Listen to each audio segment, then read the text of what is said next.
Halo sob, di sini aku nekat rakit PC di saat momen yang tidak tepat, dimana para komponen PC itu sedang naik ya. Nah di sini kita bakalan rakit PC bersama dengan AMD Ryzen 5 5600 GT, yang dimana ini rakitan pertama kali yang aku lakukan pada channel ini ya. Nah di saat komponen PC ini sedang naik, aku malahan rakit PC demi kebutuhan terdesak ya. Jadi aku bela-belain untuk merakit PC ini bersama dengan AMD Ryzen 5 5600 GT, dan nanti saya akan kasih tunjuk untuk komponen-komponen lainnya setelah kita lihat dulu untuk isi dalaman dari si AMD Ryzen 5 5600 GT ini.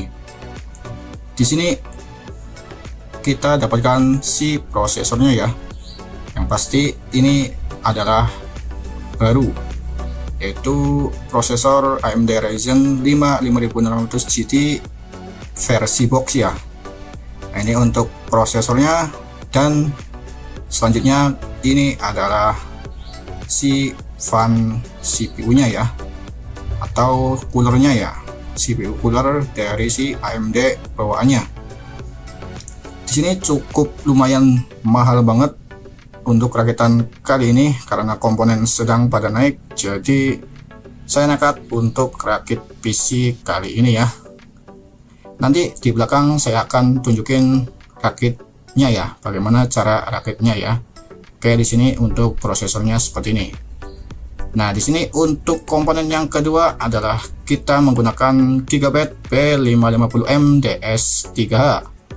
Nah, di sini itu AM4 ya untuk si motherboard Gigabyte P550M untuk si AMD Ryzen 5 5600 GT ini ya, yang tadi saya udah bahas di depan.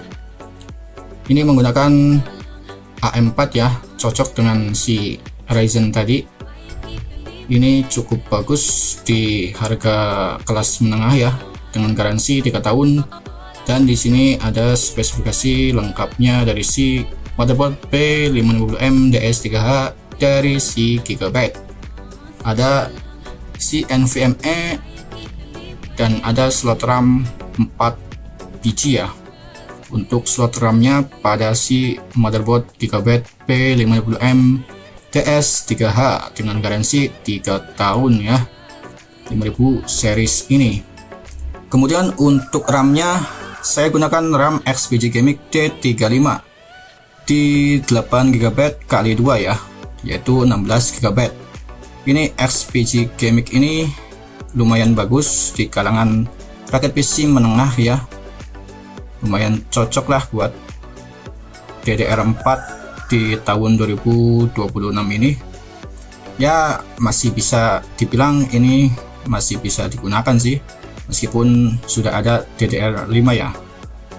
Lanjut untuk si coolernya, berhubung saya nggak mau pakai cooler bawaan dari si AMD nya, saya membeli cooler terpisah, yaitu dari si Telmark ya, Assassin X120 Refined SE ya.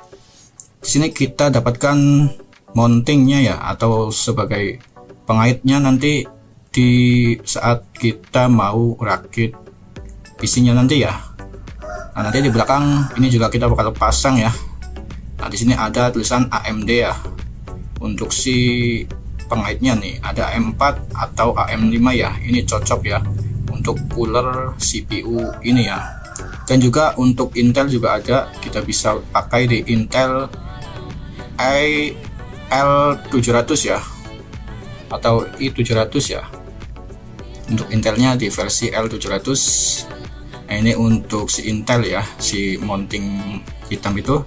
Dan kita dapatkan juga fan-nya ya, fan dari CPU cooler ini dari Telmark Assassin X120 ya, dengan RGB ya untuk kabelnya.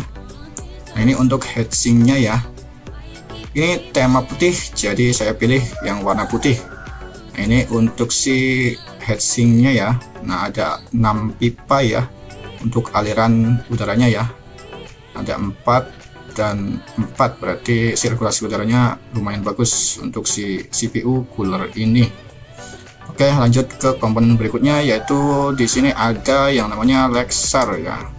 Ini adalah SSD NVMe. Saya pakai SSD NVMe untuk dijadikan sebagai booting Windows atau sebagai drive utama ya di PC rakitan kali ini, menggunakan Lexar NM620 kapasitas 512 GB untuk rakitan kali ini ya. Ini kecepatannya lumayan bagus di angka 3000-an lah, lumayan lah buat booting ataupun menjalankan sebuah aplikasi, jadi makin lancar ya di rakitan PC kali ini. Nah, kemudian di sini ada yang namanya hard disk ya. Saya membeli hard disk untuk sebagai penyimpanan kedua ya. Ini hard disk Seagate, hard disk second di kapasitas 2 TB ya, untuk sebagai media penyimpanan atau backup datanya nanti ya. Nanti saya pasangkan untuk sebagai backupan data kalau nantinya di disk C itu penuh pada SSD NVMe nya tadi, kita bisa pakai yang namanya hard disk ini ya sebagai media penyimpanan keduanya ya, itu di disk D ya. Dengan 2 TB ini cukup banget buat kita menyimpan data-data penting ya sebagai backupan nantinya ya. Ini dari Seagate Barracuda.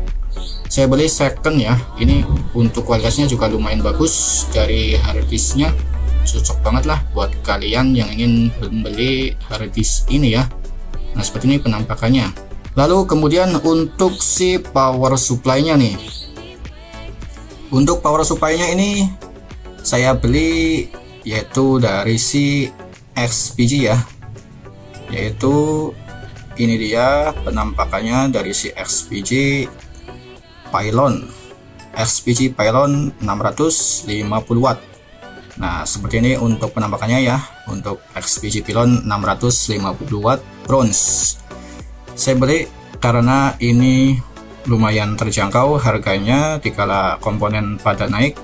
Ini masih stabil harganya ya untuk si XPG Pylon 650 watts 80 plus bronze ya. Ini sudah bersertifikat dan mempunyai pelindung yang cukup banyak ya dari si XPG Pylon ini.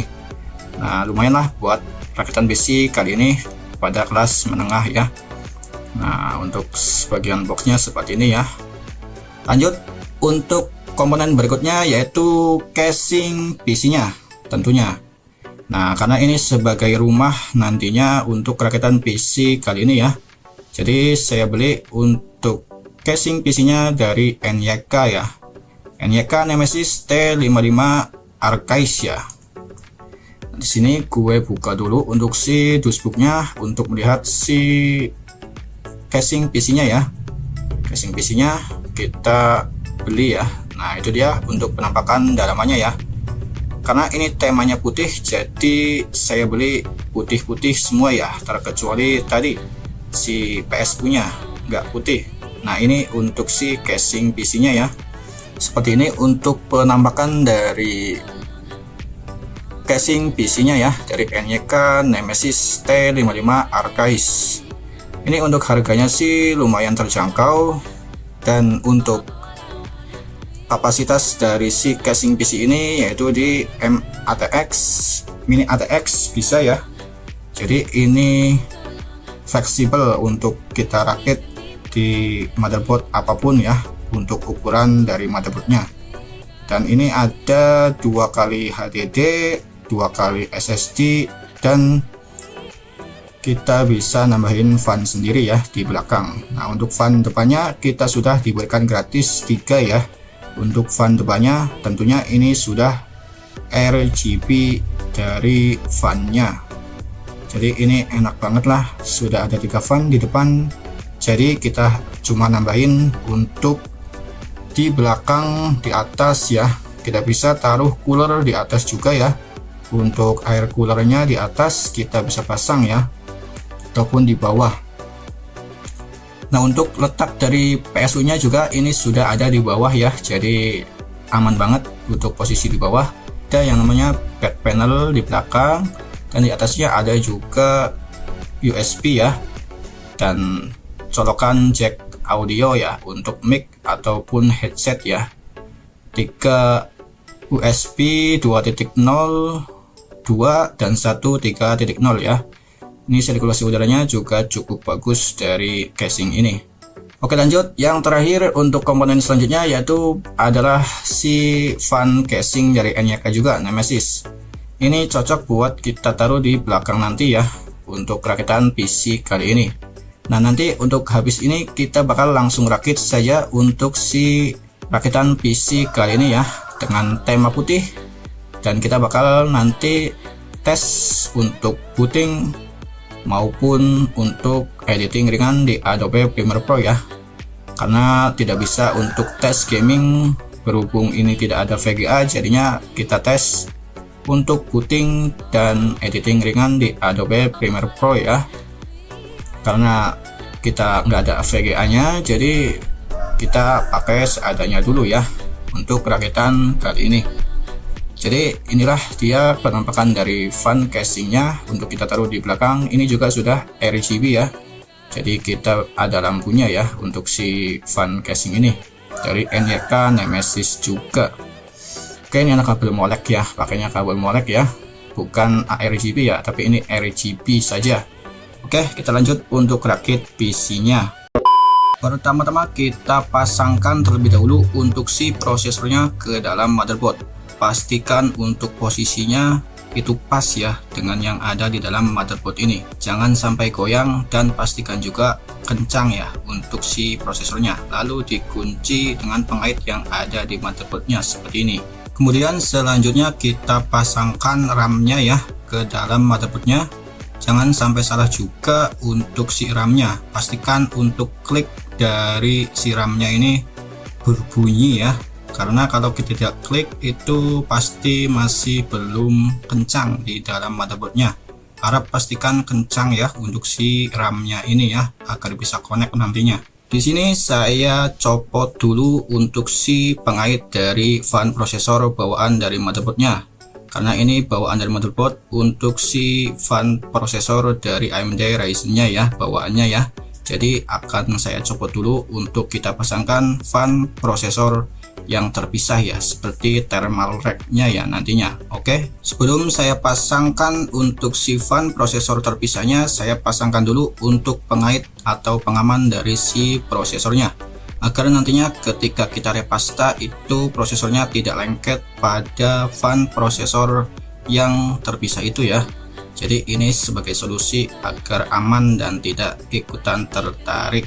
Lanjut, di sini saya pasangkan terlebih dahulu untuk si pengaman prosesornya ya, dan kita pasang juga untuk si bagian samping-sampingnya.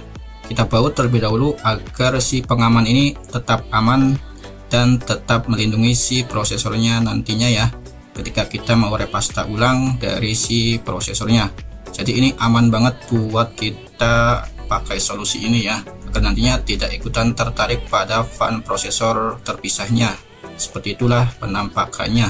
Setelah saya pasangkan untuk si pengamannya, kita masukkan untuk pastanya ya.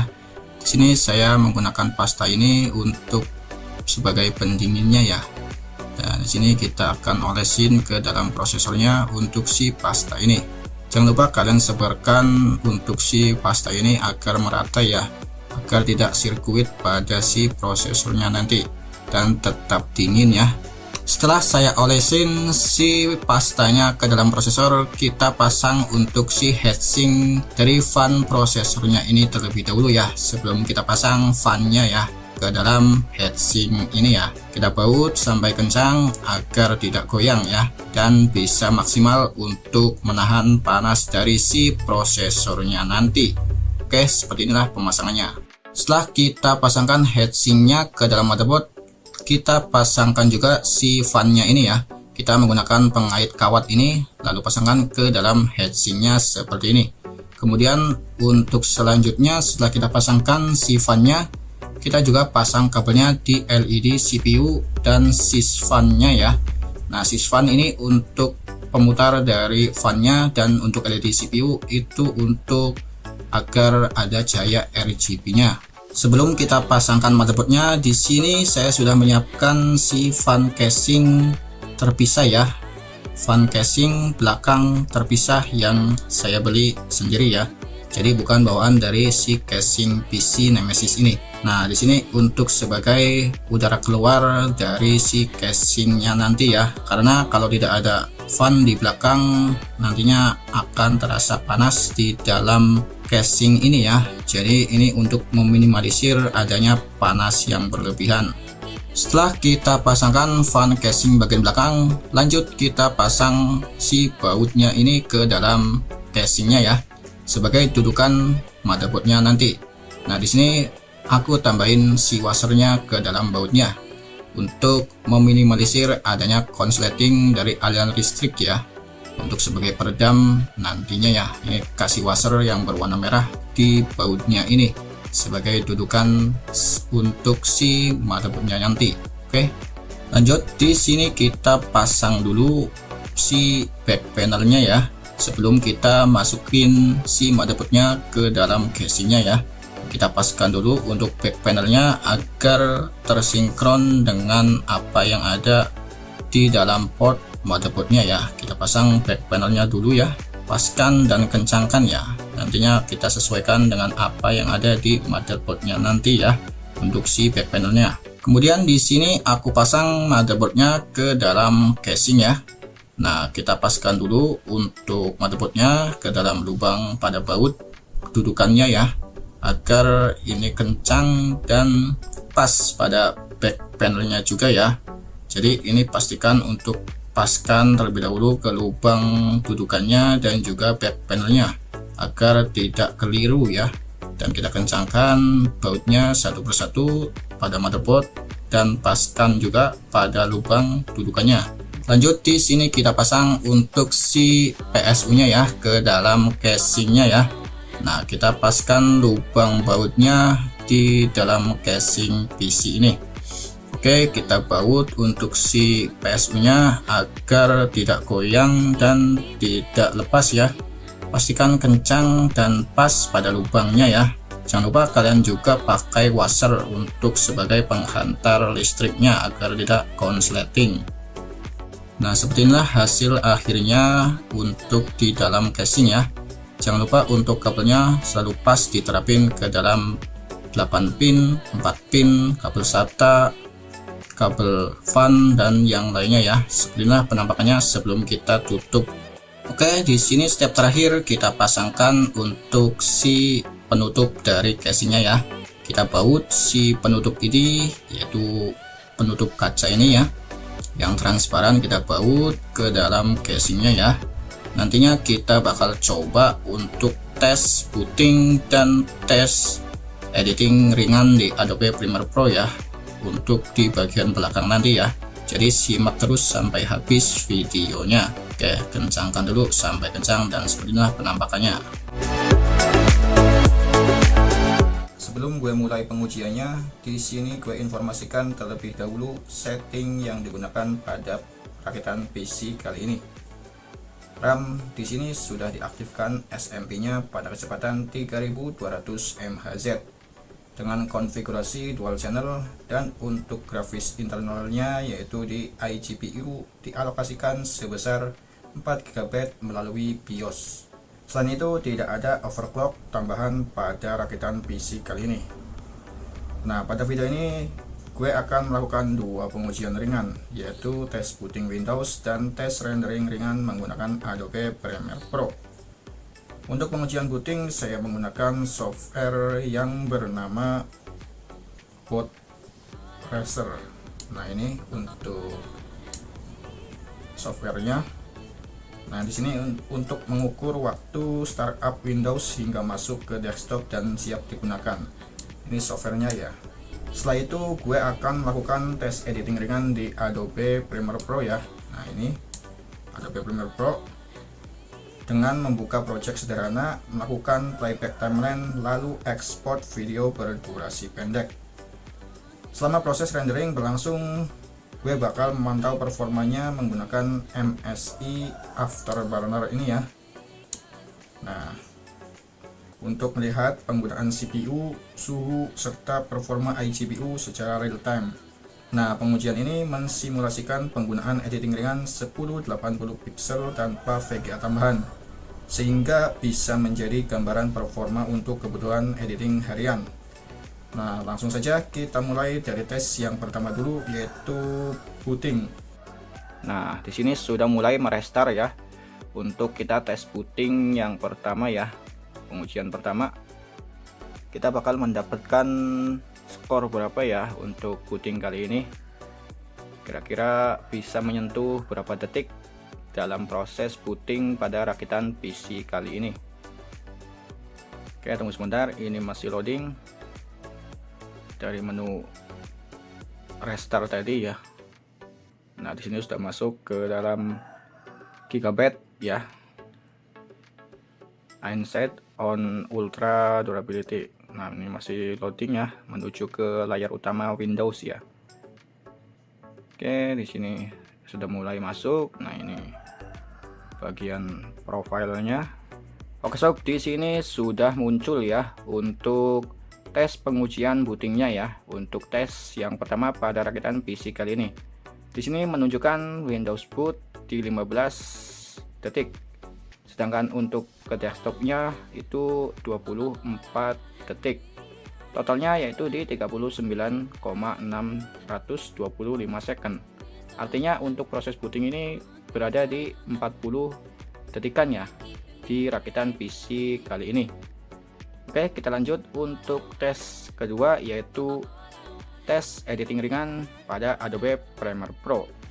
Oke, di sini kita buat project baru, kasih nama tes, lalu oke. Terus kita import medianya ya. Oke sob, di sini sudah kita import untuk file videonya ya. Kita coba masukin ke timeline. Oke sob, di sini kita sudah memasukkannya ke dalam timeline ya. Dan ini tidak kita kasih overlay di atasnya ya, karena kita hanya tes pengujian ringan saja seperti apa untuk performanya dari rakitan PC kali ini. Nah, langsung saja kita render ya ke file, lalu kita ke export dan kita pilih untuk ininya 264. Kemudian untuk ininya kita pilih YouTube 1080p dan kita coba ekspor ya. Nah, di sini untuk performanya gimana? Nah, di sini terlihat ya ada performa dari CPU, RAM, dan juga pemakaian GPU-nya ya. Nah, ini untuk performanya. Ini masih dalam render ya. Nah, ini dia untuk perkembangannya ya. Kita tes render di Adobe Premiere Pro. Temperaturnya seperti ini. Dan ini pemakaian GPU, ini CPU-nya, CPU temperatur, ini CPU usage, CPU clock, dan RAM usage-nya ya. Nah, seperti ini untuk pengujiannya ya.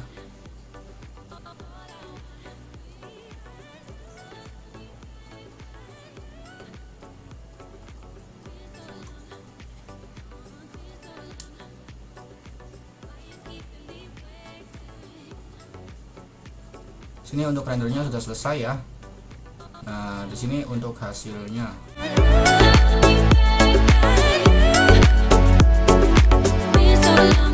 Setelah melakukan pengujian mulai dari tes booting hingga editing ringan di Adobe Premiere Pro, rakitan PC ini menunjukkan performa yang cukup baik untuk penggunaan tanpa VGA tambahan. Untuk waktu booting, Windows tergolong cepat berkat penggunaan SSD NVMe, sehingga sistem bisa langsung digunakan tanpa menunggu lama. Untuk penggunaan harian seperti browsing, multitasking ringan, dan pekerjaan kantor, PC ini sudah terasa responsif banget. Pada pengujian editing ringan di Adobe Premiere Pro juga, Ryzen 5 5600 GT dengan eGPU bawaan masih mampu menjalankan playback timeline dengan cukup lancar. Untuk project 1080p sederhana. Proses rendering juga dapat berjalan dengan stabil meskipun tentu tidak secepat jika menggunakan VGA dedicated. Dengan RAM 16GB, dual channel 3200 MHz dan eGPU yang dialokasikan 4GB, performa grafis internalnya juga sudah cukup untuk kebutuhan editing ringan, recording OBS, serta gaming ringan tanpa kartu grafis tambahan. Secara keseluruhan, rakitan PC kali ini cocok untuk kalian yang mencari komputer serbaguna dengan budget lebih hemat, namun tetap bisa digunakan untuk editing ringan, gaming ringan, dan kebutuhan produktivitas harian. Kedepannya, PC ini juga masih sangat fleksibel untuk di-upgrade dengan menambahkan VGA eksternal atau dedicated agar performa gaming dan rendering bisa meningkat jauh lebih signifikan. Jadi untuk penggunaan tanpa VGA ini, rakitan ini sudah cukup nyaman digunakan dan bisa menjadi pilihan menarik di kelasnya. Nah, itulah dia, kita sudah mencoba untuk tes pengujian booting dan tes editing ringan. Bagaimana komentar kalian? Coba tuliskan komentarnya di bawah untuk rakitan PC kali ini. Sampai jumpa di video berikutnya sob.